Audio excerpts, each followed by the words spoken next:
Welcome. In this video I'm going to show you how you can obtain a cross table or contingency table using Python and Pandas.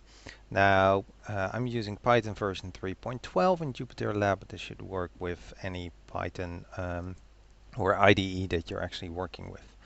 The video will focus simply on how to create this, so I'll first load in some example data. I've imported pandas as PD. Then loaded the general social survey data that I have available from 2012, adjusted for some example purposes. In another video, I'll show you how you can actually do this with my own library, which has a function for this tab cross. But in this video, I'll focus on doing this with pandas. It actually also has a cross tab function, and you simply specify the two fields, and that should give you the cross table.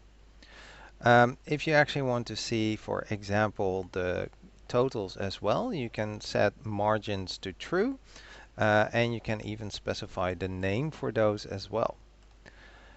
And then you also get the marginal totals, as you can see. If instead you want to see, instead of counts, you want to see percentages, you can use the normalize function.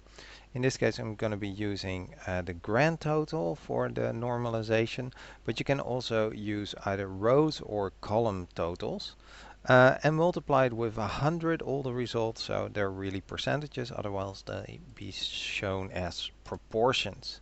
So in this case, if I run this, I get about 8.9% of the respondents who indicated to be female and divorced.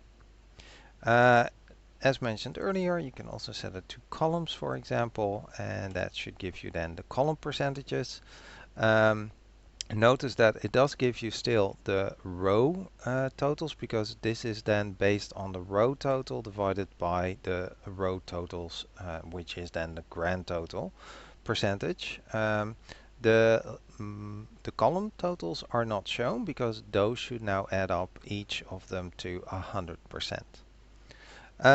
You can also set normalize to index, and then you actually get the row percentages. So then it's the other way around. Now each row adds up to 100%, and these are the proportions based on, let me scroll up here, the totals. Oh, these were the grand totals of this one divided by that one, or this one divided by that one. And I think that's about it on how you can quickly create a cross table using Python and Pandas. Alright, I hope this video was helpful, and thank you for watching.